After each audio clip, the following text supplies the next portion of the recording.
Hello बच्चों, कैसे हो आप लोग।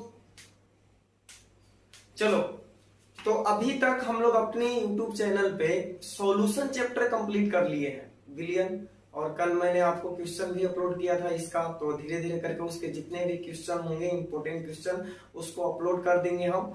तो अभी फिलहाल स्टार्ट करते हैं एक नया चैप्टर, सरफेस केमिस्ट्री। ये आपका एनसीईआरटी का 5वां चैप्टर है। तो बाकी के जो 2 चैप्टर हैं, इलेक्ट्रोकेमिस्ट्री और केमिकल काइनेटिक्स, तो बहुत इंपॉर्टेंट है, तो उनको हम लोग बाद में करेंगे। एक छोटा सा टॉपिक है, बहुत बड़ा नहीं है लेकिन बहुत छोटा भी नहीं है, और इसमें थ्योरेटिकल पार्ट बहुत ज्यादा है। तो इसको पहले हम लोग कंप्लीट कर लेते हैं और उसके बाद स्टार्ट करेंगे हम।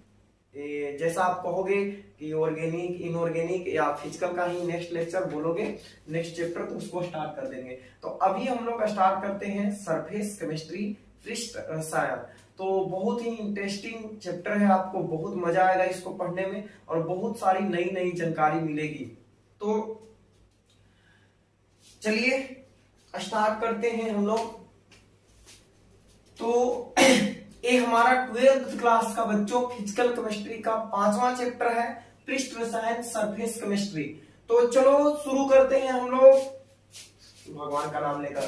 पृष्ठ रसायन, ये देखो नाम से पता चल रहा है पृष्ठ रसायन, यानी इस चैप्टर में हम लोग ठोस और द्रव का जो बाहरी सरफेस होता है, बाहरी सरफेस, बाहरी पृष्ठ होता है, उसके बारे में अध्ययन करने वाले हैं कि उस पे कौन कौन सी घटनाएं होती हैं, वे जो घटना है कौन कौन फैक्टर के द्वारा प्रभावित होता है, और वो सिर्फ भौतिक घटनाएं होती हैं कि रासायनिक घटनाएं होती हैं, इन सारी चीजों के बारे में हम जानकारी प्राप्त करेंगे। तो जो लेक्चर है थ्योरेटिकल है, तो हिंदी मीडियम का अलग बनाना होगा और इंग्लिश मीडियम का अलग। तो ये जो लेक्चर है कंप्लीटली हिंदी मीडियम के लिए है, फिर हम इंग्लिश मीडियम का लेक्चर भी अपलोड करेंगे। तो चलो बच्चों, जैसा आप लोग कहते थे कि हिंदी इंग्लिश अलग अलग बनाइए, तो आज से हम लोग हिंदी और इंग्लिश मीडियम का लेक्चर अलग अलग अपलोड करेंगे, ठीक है। तो चलिए पढ़ाई करते हैं। अब कोई समस्या हो तो बताना कमेंट में। तो पृष्ठ रसायन, पृष्ठ कहते किसको है, तो देखो सबसे पहली बात, ठोस या द्रव के ऊपरी सतह, ऊपरी सतह को उसका पृष्ठ कहते हैं, पृष्ठ कहते हैं। ये सबसे पहली बात कि पृष्ठ कहते किसको है, तो ठोस या द्रव के सबसे ऊपरी सतह को हम लोग पृष्ठ कहते हैं। जैसे कि एग्जांपल से आपको बताऊं, क्या उठा लूं, कोई पदार्थ, हाँ एक बुक उठा लेते हैं। देखिए ये मेरे पास एक किताब है, ये भारत की राज व्यवस्था है एम लक्ष्मीकांत का। तो देखिए इसको पृष्ठ किसको कहेंगे, जैसे ये जो इस किताब का जो सबसे ऊपरी पृष्ठ, ये सतह है, ये वाला यहाँ पे, इसको हम लोग बोलेंगे पृष्ठ। क्या बोलेंगे, पृष्ठ बोलेंगे। आप इधर भी बोल सकते हो कि इसका पृष्ठ है, इसका जो बाहरी सतह है, सबसे बाहरी सतह। तो ये खुला है इसलिए इस तरफ से भी है। अगर हम इसको किसी बर्तन में रख दें, बंद बर्तन में रख दें, तो जो ऊपरी सतह होगा वही हमें सिर्फ दिखाई देगा। तो इसी को हम क्या बोलते हैं बच्चों, पृष्ठ बोलते हैं, ठीक है। तो ये पृष्ठ हो गया। तो ठोस या द्रव के ऊपरी सतह को उसका पृष्ठ कहते हैं।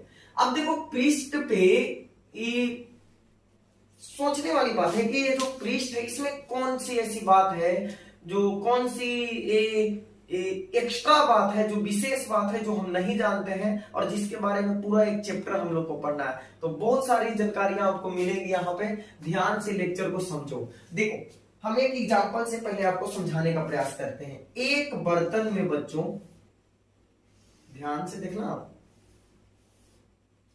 एक बर्तन में द्रव है, ढेर सारा द्रव है, ढेर सारा, आधा बर्तन है।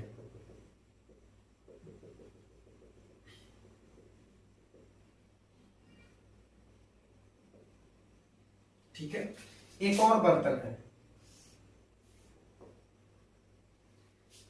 अब ये दोनों बर्तन में आप ध्यान से देखना, देखो हम इस वाले मॉलिक्यूल को पकड़ते हैं, इस वाले अणु को पकड़ते हैं, इस पे हम लोग बात करते हैं। तो ये जो अणु है बच्चों, बिल्कुल से द्रव के पिंड में है, स्थूल में है, अंदर में है। क्या ये पृष्ठ पे है? पृष्ठ पे तो ये सब अणु है ना, ये पृष्ठ पे है, ये अणु पृष्ठ पे है, ये अणु जो है वो पृष्ठ पे है। ऊपरी सतह को ही मैंने क्या बताया था कि पृष्ठ बोलते हैं। तो ऊपर वाले जो अणु हैं, ऊपर वाले वो क्या है? पृष्ठ के अणु है, ठीक है। और ये जो अणु है वो पृष्ठ में नहीं है। ये जो अणु है, ये वाला जो अणु है, ये पिंड या स्थूल का अणु जो कि बीच में है। कहां पे है? बीच में है। अब इस पे देखो, ये जो अणु है इसमें इसके चारों तरफ और भी अणु है कि नहीं? है ना। तो इस अणु के चारों तरफ और भी ढेर सारे अणु हैं। तो इस पे क्या होगा? चारों तरफ के अणु जो होंगे वो आकर्षण बल लगाएंगे। जानते हो ना, अंतराण्विक आकर्षण बल। पदार्थ के जो अणु होती हैं वे एक दूसरे को आकर्षित करते हैं, उस पे आकर्षण बल लगाते हैं। तो यहाँ पे जो बीच में अणु है बच्चों, इसके चारों तरफ और ढेर सारे अणु हैं। तो ये चारों तरफ के अणु क्या करेंगे? इस पे आकर्षण बल लगाएंगे। और जब चारों तरफ के अणु इस पे आकर्षण बल लगाएंगे तो क्या होगा कि इस पे जो रिजल्टेंट फोर्स होगा, परिणामी आकर्षण बल होगा, वो शून्य होगा। क्या होगा? शून्य। तो आप समझ सकते हो कि इस अणु पर चारों ओर के अणु आकर्षण बल लगाएंगे।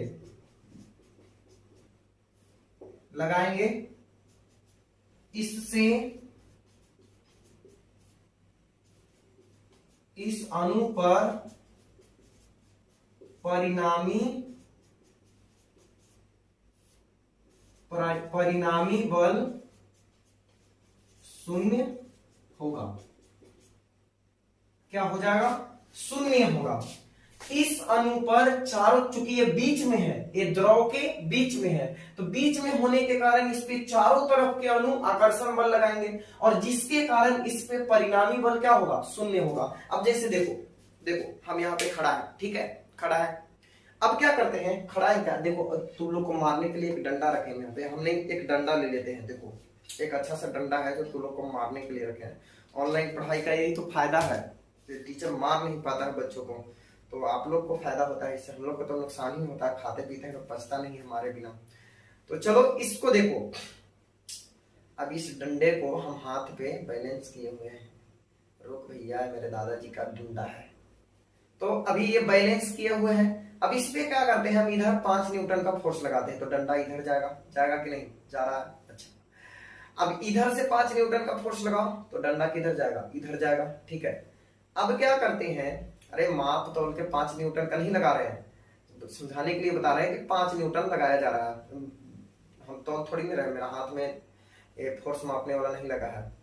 तो चलो देखो, अब ऐसा करते हैं कि एक आदमी को बोलते हैं कि भैया 5 न्यूटन का फोर्स लगा के आप इधर इसको पुल करो, खींचो।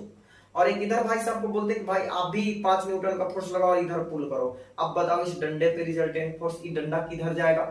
5 न्यूटन से आप इधर खींच रहे हो, 5 न्यूटन से एक आदमी इधर भी एक ही समय में खींच रहा है, तो ये भाई साहब कहाँ जाएंगे?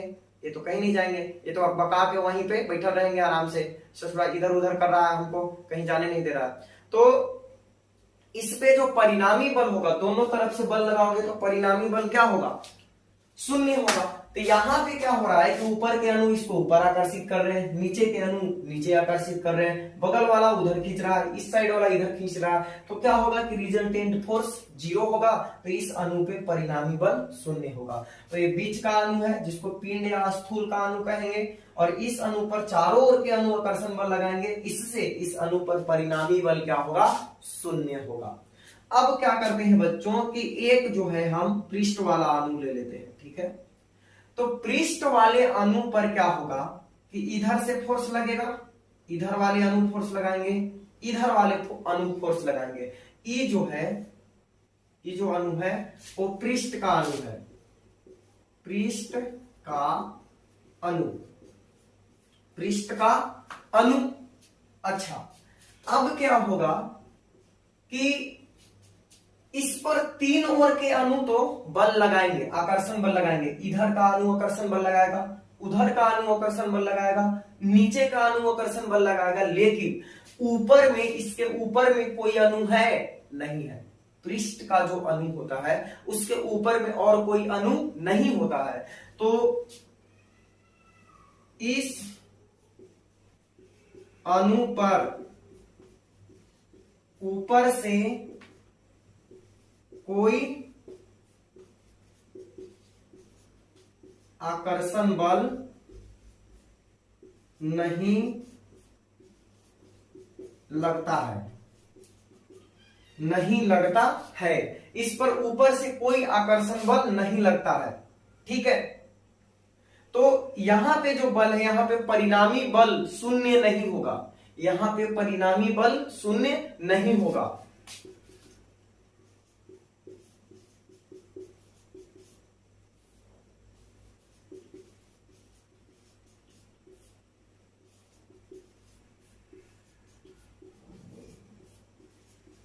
शून्य नहीं होगा।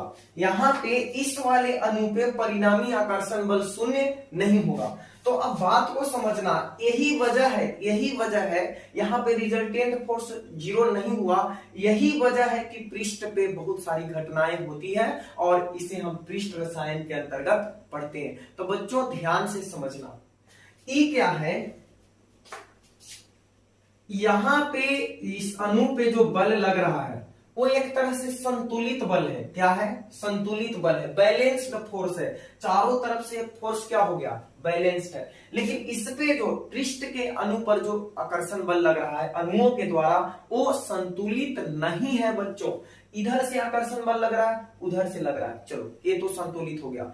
नीचे से आकर्षण बल लगा और इसको बैलेंस करने वाला ऊपर में कोई नहीं है। तो यहां पे क्या होता है कि ये अणु जो होता है वो ऊपर की ओर से एक्टिव हो जाता है, सक्रिय हो जाता है, ठीक है।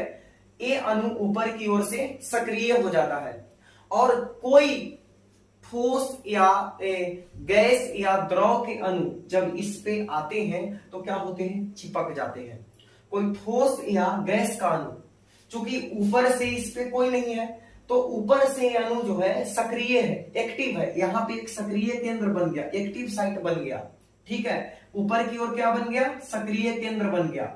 और यहां पे आप लिख भी सकते हो कि ऊपर की ओर सक्रिय केंद्र, सक्रिय केंद्र पूरा मत समझ लेना, ऊपर की ओर है, केवल ऊपर की ओर,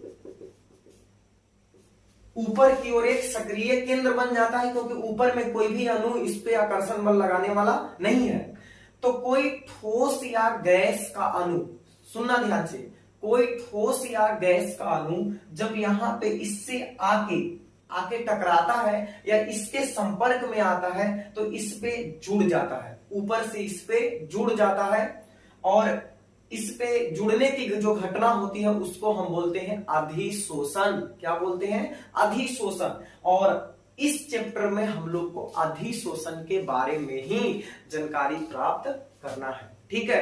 तो यहाँ पे इस अणु पे अगर बोला जाए कि कोई आके चिपकेगा, नहीं चिपकेगा। क्यों नहीं? क्योंकि ये चारों तरफ से क्या है? संतुलित है। यहाँ पे कोई भी सक्रिय केंद्र नहीं है, एक्टिव साइट नहीं है। लेकिन यहाँ पे ऊपर की ओर क्या है? एक्टिव साइट है, सक्रिय केंद्र है, जिसके कारण कोई ठोस या गैस का अणु आके इसके संपर्क में आता है तो क्या होता है? इससे जुड़ जाता है और इसी के कारण पृष्ठ पे रासायनिक परिघटना घटती है। तो ये लिख लीजिए, ठीक है। हम आई होप आप समझ गए होंगे क्या क्या अभी मैंने आपको बताया। पृष्ठ रसायन में हम लोग क्या करेंगे? किसी ठोस या द्रव के जो बाहरी सतह होता है, जो बाहरी पृष्ठ होता है, उसके बारे में अध्ययन करते हैं। और ठोस या द्रव के ऊपरी सतह को ही उसका क्या कहेंगे? पृष्ठ कहेंगे। अब देखो होता क्या है कि जो अणु बीच में उपस्थित रहेगा, बीच में उस चारों तरफ से आकर्षण बल के द्वारा संतुलित होगा तो उस पर परिणामी आकर्षण बल शून्य होगा, तो वहां पे कोई घटना देखने को नहीं मिलेगी। लेकिन जो अणु पृष्ठ के ऊपर होता है उसके ऊपर से कोई अणु आकर्षण बल नहीं लगाता है, जिसके कारण वहां पे एक सक्रिय केंद्र बन जाता है, और इस केंद्र पे कोई गैस या ठोस का अणु आता है तो फिर इससे क्या होता है, चिपक जाता है, और यहीं पे पृष्ठीय घटना होती है, एक सतही घटना होती है, जिसको हम लोग बोलते हैं अधिशोषण। क्या बोलते हैं, अधिशोषण। तो आगे बात करते हैं अधिशोषण के बारे में, पहले आप इसको लिखो।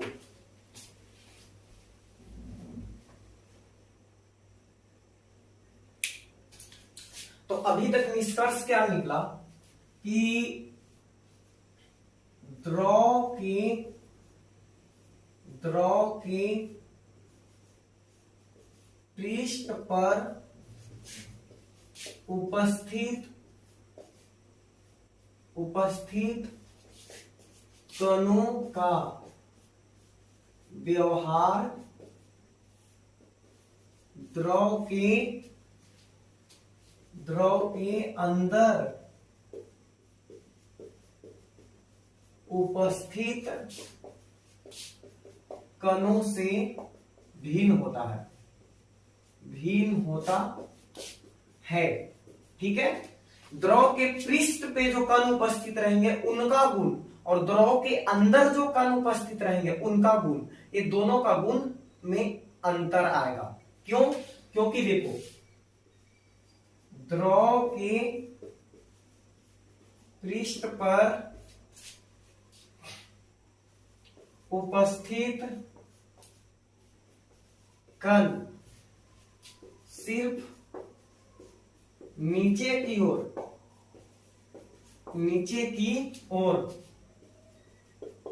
गति करते हैं, क्योंकि उस पर लगने वाला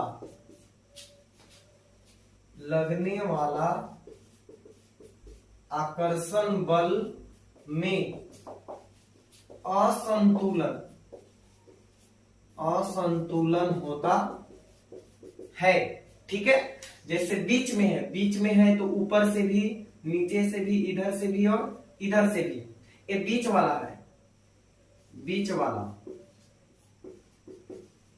वाला कण ऐसे समझ सकते हो। और जो पृष्ठ पे है इसके इधर से लगेगा आकर्षण, इधर ऊपर कोई आकर्षण नहीं लगेगा, तो ये गति किधर करेगा, इधर ए और ए एक दूसरे से बैलेंस हो गया तो नीचे की ओर ही गति करेगा ना। तो ए है ऊपर वाला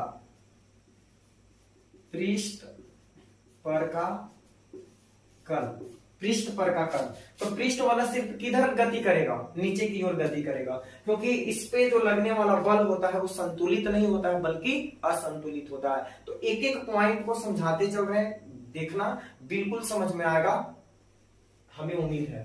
तो द्रव के पृष्ठ पर उपस्थित कणों का व्यवहार द्रव के अंदर उपस्थित कणों के व्यवहार से भिन्न होता है, और द्रव के पृष्ठ पर उपस्थित कण सिर्फ नीचे की ओर गति करते हैं, सिर्फ इधर ए दोनों क्या होता है, बैलेंस होता है, ए और ए इधर दोनों तरफ का फोर्स बैलेंस होगा, तो ऊपर से तो कोई फोर्स लगेगा तो नीचे वाला गति करेगा, नीचे की ओर जाएगा। ठीक है, तो असंतुलन होता है।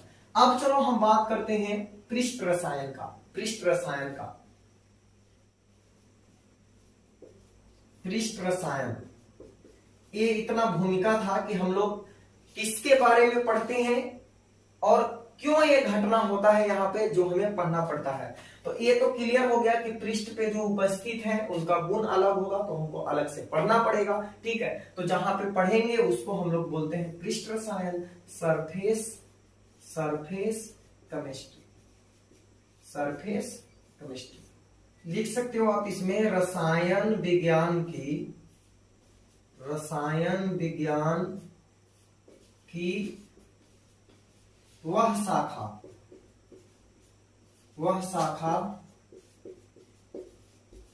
जिसके अंतर्गत ठोस या द्रव के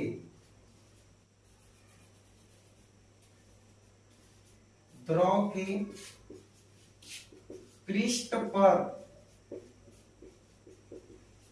होने वाली घटनाओं,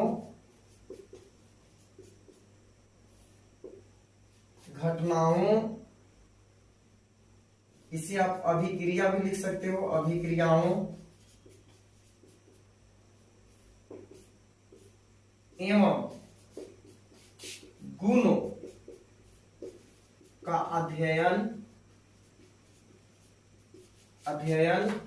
किया जाता है उसे पृष्ठ रसायन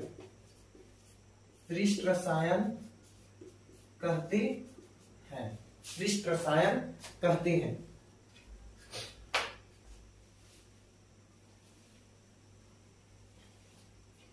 तो देखो, रसायन विज्ञान की वह शाखा जिसके अंतर्गत ठोस या द्रव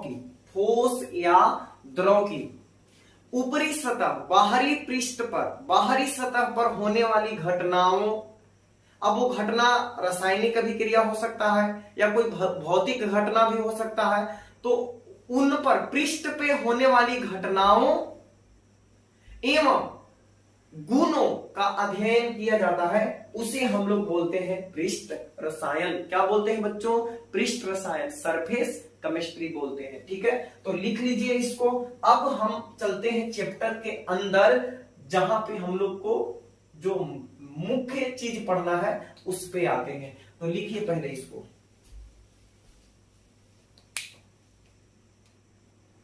अभी हम लोगों ने देखा कि सरफेस केमिस्ट्री में किसी ठोस या द्रव के ऊपरी सतह पे जो घटना होती है, बाहरी सतह पे जो घटना होती है, उसका अध्ययन करते हैं। तो अब आपको एक एग्जांपल से हम समझाते हैं कि सबसे पहली घटना पृष्ठ के सतह पे, किसी ठोस के सतह पे क्या हो सकती है। तो चलो देखो ध्यान से, फिर से उठाया मैंने किताब। अब देखो क्या करते हैं कि इस किताब को, ये जो बुक है भारत की राज्य व्यवस्था सिविल सेवा की परीक्षा हेतु, एम लक्ष्मीकांत, तो इस बुक को क्या करते हैं हम कि खुले में रख देते हैं। ठीक है, कहीं पे बाहरी वातावरण में, कहीं पे मैदान है, फील्ड है, या घर के आंगन में रख देते हैं। ठीक है, रखने के बाद क्या होगा, ध्यान से सुनना, सारी घटना यहीं पे हम लोग समझ लेंगे, फिर सिर्फ लिखना रहेगा। तो होगा क्या, जब इस किताब को आप बाहर रख दोगे तो क्या होगा, सोच के बताओ क्या होगा। अरे यार, कोई लेके भाग जाएगा। हाँ, तो वैसे नहीं रखना है कि कोई लेके भाग जाए, हमें रखना है कि कोई लेके भागे नहीं, और उस पे हमें स्टडी करना है, पढ़ना नहीं है जाके, सिर्फ रख देंगे। रखने के बाद होगा क्या बच्चों, होगा ये कि बहुत सारे धूलकण जो वातावरण में है, जो उड़ रहे हैं, वो आके इसके सतह पे जमना शुरू हो जाएंगे। होगा कि नहीं? बिल्कुल होगा। जब किताब को आप खुले में या किसी भी ठोस पदार्थ को खुले में रख दोगे तो होगा क्या कि बहुत सारे धूलकण जो होंगे वो आके इसके सतह पे जमा हो जाएंगे। ठीक है, तो ये धूलकण जो इसके सतह पे आके जमा हुआ, इस घटना को हम लोग बोलते हैं अधिशोषण। क्या बोलते हैं? अधिशोषण बोलते हैं। अधिशोषण किसी ठोस या द्रव के ऊपरी सतह पे जब कोई ठोस या गैस का अणु आके चिपक जाता है, जम जाता है, जुड़ जाता है, तो इस घटना को हम बोलते हैं अधिशोषण। क्या बोलते हैं? अधिशोषण। अब देखो, इसमें दो चीज हुआ, दो चीज। एक वो धूलकण जो इसके सतह पे आके चिपका, और एक किताब जिसके सतह पे अधिशोषण का घटना हुआ। तो यहां पे दो चीज आ गए कि नहीं?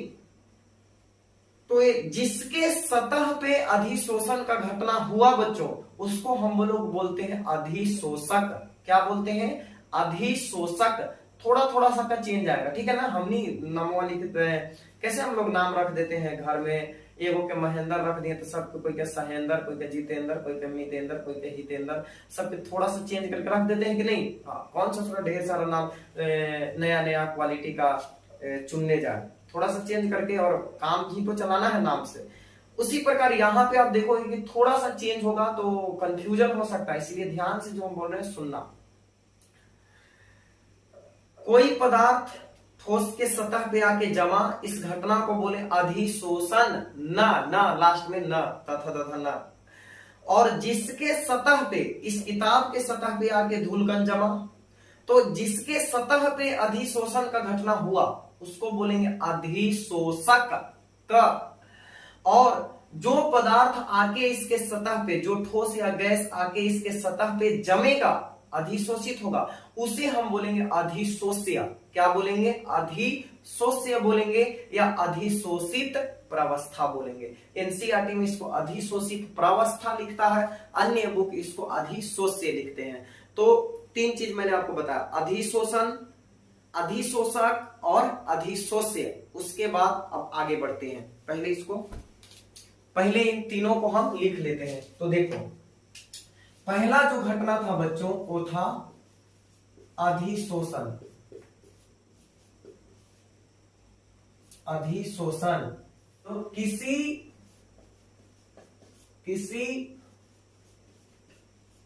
अणु स्पीशीज का किसी ठोस या द्रव के स्थूल की अपेक्षा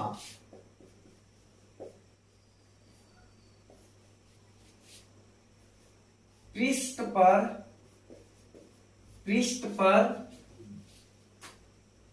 जमा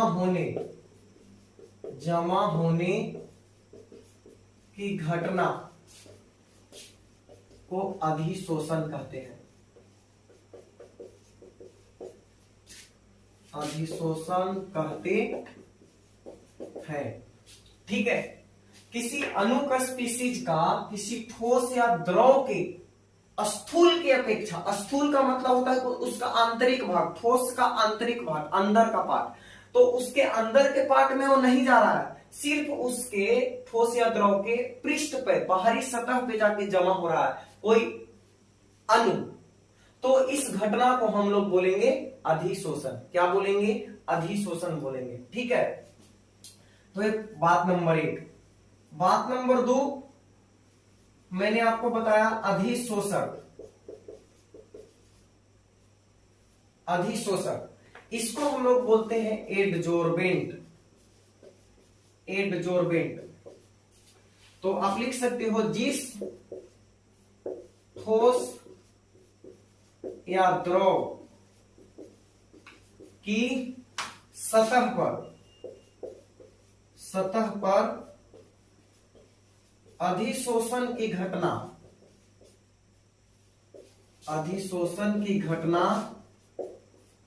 होती है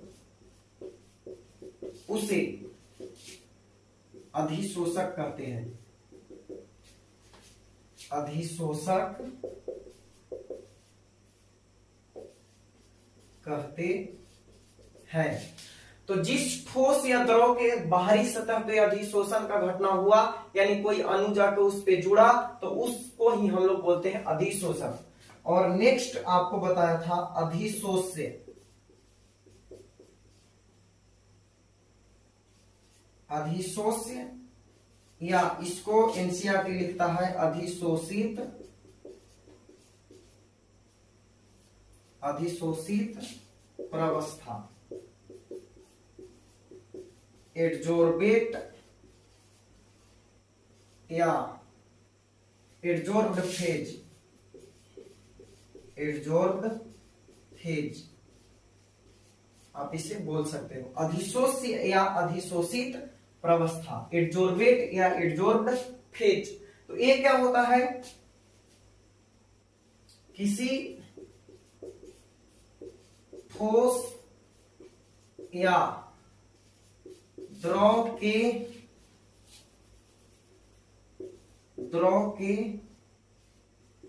पृष्ठ पर अधिशोषित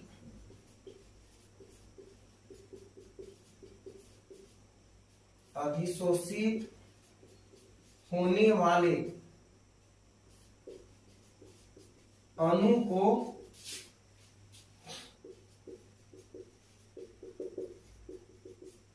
अणु को अधिशोष्य कहते हैं।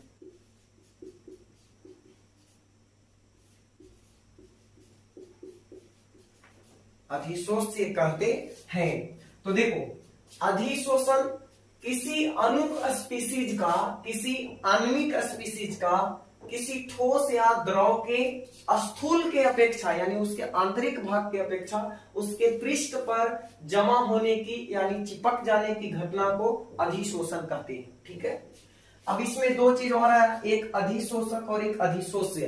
एक जिसके सतह पे चिपका चिपकी का घटना हुआ उसको हम बोलेंगे बच्चों अधिशोषण, और एक दूसरा जो जिसने चिपका चिपकी का घटना खेला यानी जो जाके किसी के सतह पे पृष्ठ पे चिपक गया उसको हम लोग बोलेंगे अधिशोष्य। ठीक है, तो लिख लीजिए इसको।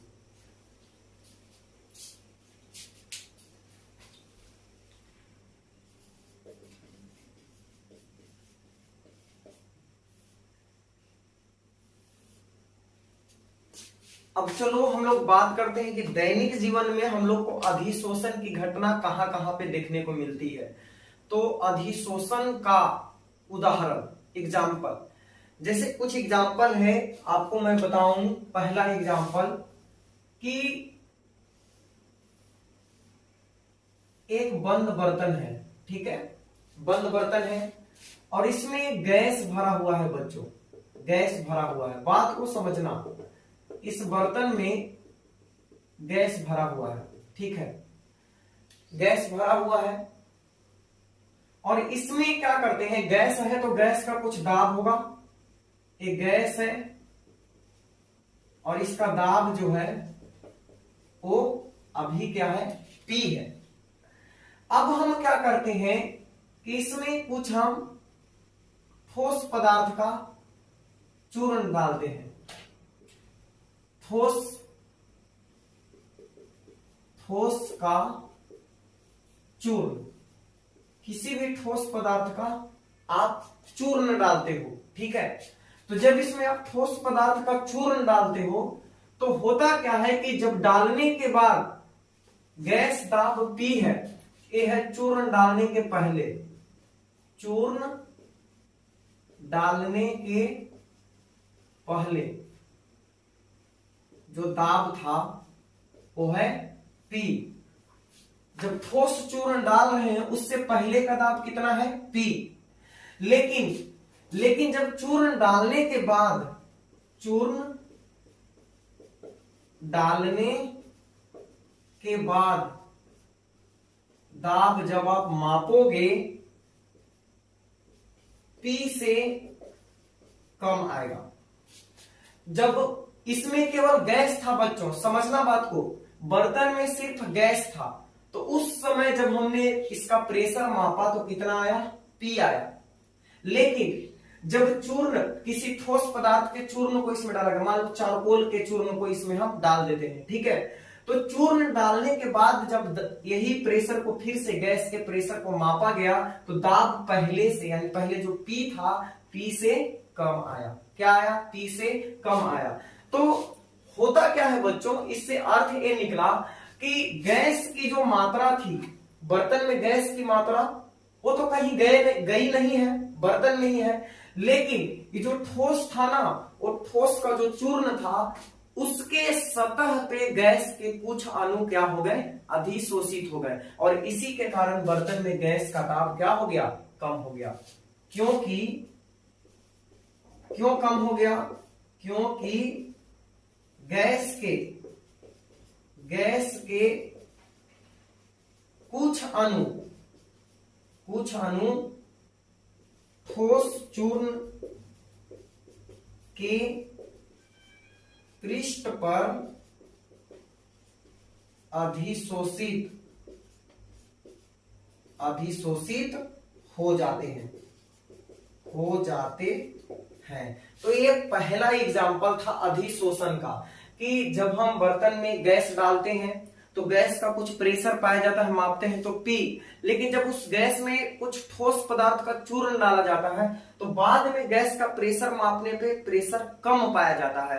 तो देखा गया कि ऐसा क्यों हो गया, तो पाया गया कि जो हमने चूर्ण इसमें मिलाया उस ठोस चूर्ण के सतह पे गैस के कुछ अणु चिपक गए, अधिशोषित हो गए, और जिससे क्या हो गया कि बर्तन में गैस का जो मात्रा था, जो प्रेशर लगा रहे थे, जो बर्तन की दीवार से टकरा रहे थे, तो वो कम हो गया और इसके कारण गैस का दाब कम हो गया। तो आपको बुक में थ्योरेटिकली ये पूरा लिखा हुआ मिलेगा, लेकिन मैंने अपने लैंग्वेज में इसको क्या किया, आपको पूरी तरह से क्लियर कर दिया फिगर बना के कि इस तरीके से होता है। अब दूसरा घटना मैं आपको बताता हूं। दूसरा घटना जैसे देखो,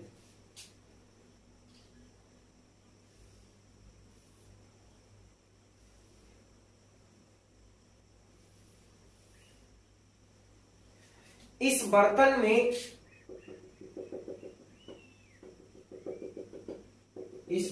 में रखा है बच्चों, यहाँ पे ये जो बर्तन है इसमें हमने रखा है मेथिलीन ब्लू।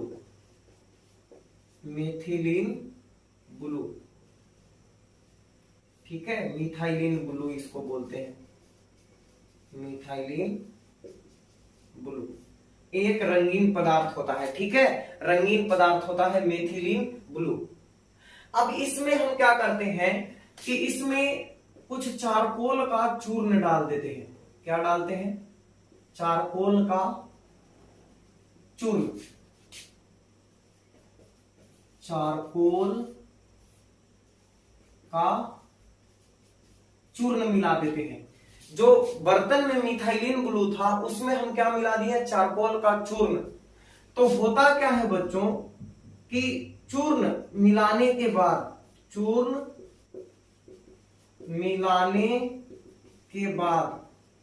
विलयन का रंग गायब हो जाता है,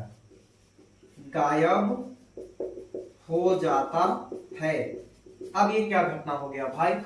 ऐसे कैसे हो रहा है? तो जादू हो गया कि पहले से क्या था, ये रंगीन था, नीले कलर का था, और जब हम इसमें चारकोल का चूर्ण मिलाते हैं तो चारकोल का चूर्ण मिलाने के बाद क्या होता है, कुछ देर के बाद विलयन का रंग ही गायब हो जाता है, यानी जो नीला कलर होता है वो गायब हो जाता है। ऐसा क्यों हुआ? ऐसा इसलिए हुआ बच्चों कि विलयन का जो कलर था, रंग था, वो चारकोल के सतह पे क्या हो गया? अधिशोषित हो गया, और जिसके कारण ये विलयन क्या हो जाता है? रंगहीन हो जाता है। तो क्योंकि कारण क्या इसका? क्यों रंग का कुछ भाग चारकोल के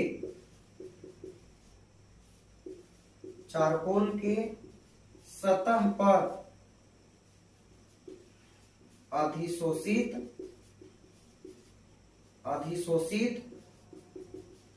हो जाता है। रंग का कुछ भाग चारकोल के सतह पर अधिशोषित हो जाता है, इसीलिए विलयन क्या हो जाता है? रंगहीन हो जाता है। एक और एग्जांपल मैं आपको बताता हूं जो जरूर आपने देखा होगा, हमको 100% भरोसा है कि आपने जरूर इसको देखा होगा अपने लाइफ में। देखो, जब हम कोई इलेक्ट्रॉनिक सामान खरीदने जाते हैं, या कोई जब आप फ्लिपकार्ट से या अमेज़न पता नहीं क्या है, तो उससे आप जब सामान मंगाते हो तो होता क्या है कि जैसे मान लो जूता मंगाया हमने, तो उसमें आपको छोटा सा एक टिकिया दिखाई देगा, एक पुड़िया जिसमें गोल गोल और पदार्थ रहता है, छोटा छोटा टुकड़ा रहता है, और एक प्लास्टिक के थैले में, पूरी तरह से प्लास्टिक नहीं होता है, वो छिद्रयुक्त थैला होता है, उसमें छोटे से थैले में बंद होता है, ठीक है। या जब कोई आप इलेक्ट्रॉनिक सामान खरीदते हो तो भी देखने को मिलता है, या कोई दवाई वगैरह खरीदते हो, दवाई जैसे आप मैं आपको दिखाता हूँ, एक दवा भी है या नहीं है, नहीं दिख रहा है, तो मैंने एलोवेरा का टैबलेट खरीदा था, तो उसमें भी वो टिकिया था। तो वो अब जैसे बच्चे कंफ्यूज हो जाते हैं कि दवा मंगाए हैं तो उसके साथ लगता है कि कुछ गिफ्ट में चॉकलेट वगैरह दिया है, तो खाने के लिए नहीं रहता है बच्चों, चॉकलेट नहीं होता है, पकड़ के चूसना शुरू कर दो, फिर पता चलेगा कि तबीयत सुधारने की बजाय और बिगड़ गया। तो वो जो होता है सिलिका जेल होता है बच्चों, क्या होता है? सिलिका जेल होता है, सिलिका जेल। और वो सिलिका जेल क्या करता है कि नमी को सोखता है, जो जलवाष्प होता है, जो नमी होता है, उसको अपने सतह पे अधिशोषित कर लेता है, जिससे जो हमारा जूता है या कोई भी दवाई है उसमें नमी नहीं आता है और वो जल्दी खराब नहीं होता है। तो ये आपने जरूर देखा होगा। तो आप एक तीसरा एग्जांपल लिख सकते हो कि सिलिका जेल जल वाष्प को अपने सतह पर अधिशोषित कर लेता है। तो जो डब्बा में आपको छोटा सा टिकिया दिखाई देता है वो सिलिका जेल ही होता है, वो नमी को अवशोषित करता है। तो है ना दैनिक जीवन में अधिशोषण का उपयोग। तो आप इसको बना लो, एक एग्जांपल हो गया। तीसरा वाला जरूर लिख लेना कि ये जो सिलिका जेल है ना, सिलिका जेल।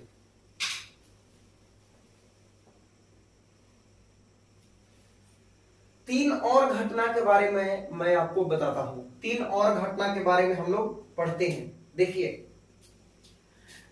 एक एग्जांपल से समझते हैं पहले इसको। आप लो इंक स्याही, समझ रहे हो ना, इंक भी दिखाई दिया, इंक भी नहीं समझते हो। देखो ये है अपने पास इंक, ये देखो 2 बूंद जिंदगी का मिलेगा सबको, मुंह बाके रखो और मोबाइल को मुंह से सटाओ, मिलेगा। ये देखो इंक है, बड़ा भयंकर हो गया ये। देखो ये इंक है। अब इसमें क्या करना है आपको कि इस इंक को आपको एक बर्तन में लेना है। बर्तन में यानी बर्तन में उतना सारा इंक कहां से लाओगे, एक छोटा सा कटोरा में, कटोरी में इसको ले सकते हो। लेने के बाद क्या करना कि जो चौक होता है लिखने वाला, अभी मेरे पास है नहीं तो दिखा दे। तो चौक को क्या करना कि उस कटोरी में डाल देना, ठीक है, इंक वाले कटोरी में। अब उसके बाद पूरी तरह से अच्छे से डुबा देना उसको। डुबाने के बाद कुछ देर छोड़ देना, उसके बाद निकालना। जब निकालोगे तो आप देखोगे कि जो इंक था, इंक जो यानी कलर था, वो उसके बाहरी सतह पे, चौक के बाहरी सतह पे जमा हो जाता है। जैसे यहाँ पे देखो, ये कैसे यहाँ पे इसके बाहरी सतह पे जमा हो जा रहा है। देखो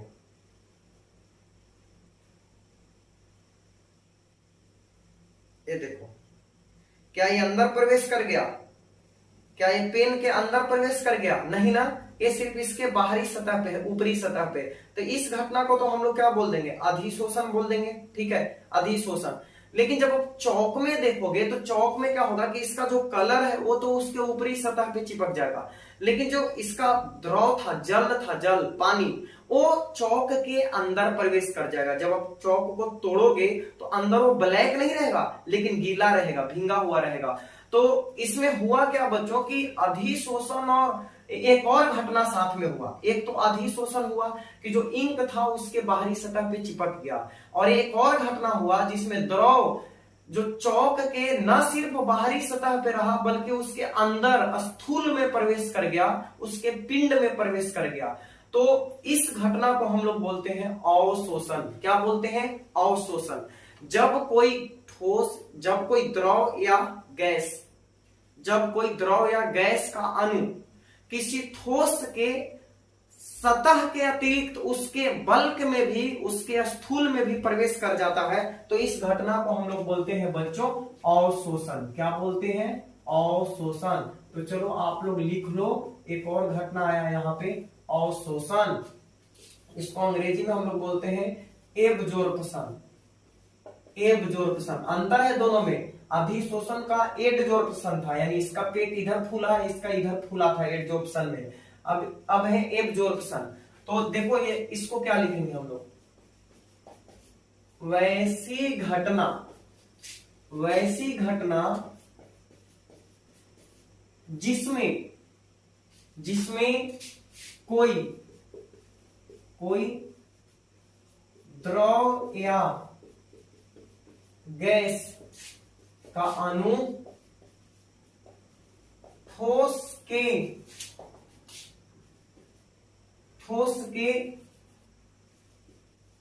स्थूल या पिंड में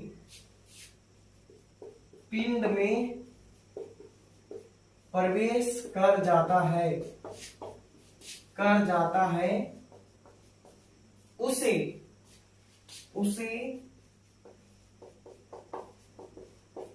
अवशोषण कहते हैं। अवशोषण कहते हैं वैसी घटना कोई द्रव या गैस का अणु ठोस के न सिर्फ बाहरी सतह पे रहता है बल्कि उसके अंदर प्रवेश कर जाता है, उसके पिंड में प्रवेश कर जाता है, तो इस घटना को हम लोग बोलते हैं बच्चों अवशोषण। क्या बोलते हैं? अवशोषण। और यहाँ पे एक और घटना मैं आपको बताता हूं, शोषण। शोषण इसको बोलते हैं अंग्रेजी में सोर्प्शन। सब एक ही लार्जर के हैं, इसीलिए सबका नाम एक ही जैसा है, एक एक खानदान का है सब। अधिशोषण, अवशोषण, शोषण, ससुरा, पता नहीं, सब में शोषण शोषण करते करते दिमाग खराब करके रख देगा लास्ट तक। तो शोषण सोर्प्शन क्या होता है? तो अभी मैंने चौक वाला एग्जांपल बताया आपको कि चौक में अधिशोषण भी हो रहा था और अवशोषण भी हो रहा था। इंक का जो द्रव था वो स्थूल में प्रवेश कर गया था अंदर तक चौक के, तो ये अवशोषण हो गया, और जो उसका इंक था, कलर था, उसके ऊपरी सतह पे चिपक गया था, तो ये अधिशोषण था। यानी दोनों घटनाएं साथ साथ हो रही है बच्चों, और इसी प्यारा सा घटना को हम बोलते हैं शोषण, सोर्प्शन। तो देखो, जब अधिशोषण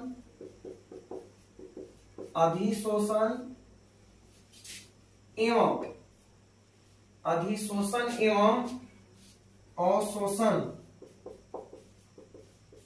अवशोषण की घटना साथ साथ होती है तो उसे शोषण कहते हैं। शोषण कहते हैं। क्या कहते हैं? शोषण। अधिशोषण और अवशोषण साथ साथ होगा तो उसको क्या कहेंगे? शोषण। अधिशोषण क्या? जब पदार्थ सिर्फ बाहरी सतह पे जाके जमता है तो अधिशोषण। पदार्थ सतह के साथ साथ अंदर प्रवेश कर जाता है तो अवशोषण। और दोनों साथ साथ होता है घटना तो इसको बोलते हैं शोषण। एक चीज और बताता हूं आपको, विशोषण। विशोषण, डिजोर्प्शन बोलते हैं इसको, डिजोर्प्शन।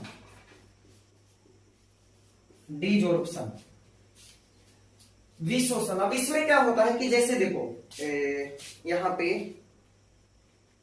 हुआ क्या था कि जो इंक था उसको मैंने इसके सतह पे चिपका दिया था, देखो अभी भी चिपका हुआ है। तो ये जो घटना है ना, अधिशोषण की जो घटना होती है वो उत्क्रमणीय होती है, रिवर्सिबल होती है। यानी ऐसा नहीं है कि परमानेंटली हो गया तो हो गया, हटबे नहीं करेगा। ऐसे तो हमार हाथवा खराब ना हो गए हो, ई अब तो ना हटते थे, एकरा पे कोई ब्याहो शादी करे ला तैयार होते, ई कहते कि लड़कवा के हाथवा ऐसा है, तो इतना करिया कलूटा हाथ देख के और कौन शादी करे ला तैयार होते। तो ऐसे तो हमार सब गड़बड़ा न गए तो के चक्कर में, तो ऐसा बात नहीं है। ये जो अधिशोषण की घटना है, यानी यहाँ पे चिपक गया है तो इसको हटाया भी जा सकता है, ठीक है। उत्क्रमणीय प्रक्रिया है, रिवर्सिबल प्रोसेस है। एक बार घटना हो गया तो दूसरे इसको हम हटा भी सकते हैं। तो जैसे देखो यहाँ से अब इसको क्या करते हैं, हाथवा करिया था तो इसको गोर कर लेते हैं, तो भड़के के जरूरी ना है, हमरो हाथवा तो हनिये जैसा है, ठीक ना। तो अब तो बड़ी तेज हो गया है, देखेगा तो अगुआ भड़कावे का प्रयास करता है, तो इसीलिए देखो सामने मिटा देते हैं। अब हमरो हथवा ठीक ठाक हो गया है, ठीक है। तो देखो, तो ये जो हटाने की प्रक्रिया हुआ, यानी कि अधिशोषण होने के बाद हम उसको क्या कर सकते हैं, जो अधिशोषित पदार्थ था, जो ठोस के सतह पे जम गया था, उसको हटाया भी जा सकता है। और ये हटाने की प्रक्रिया को ही हम क्या बोलते हैं?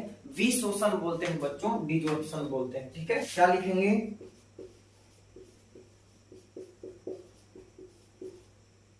अधिशोषित पदार्थ को अधिशोषक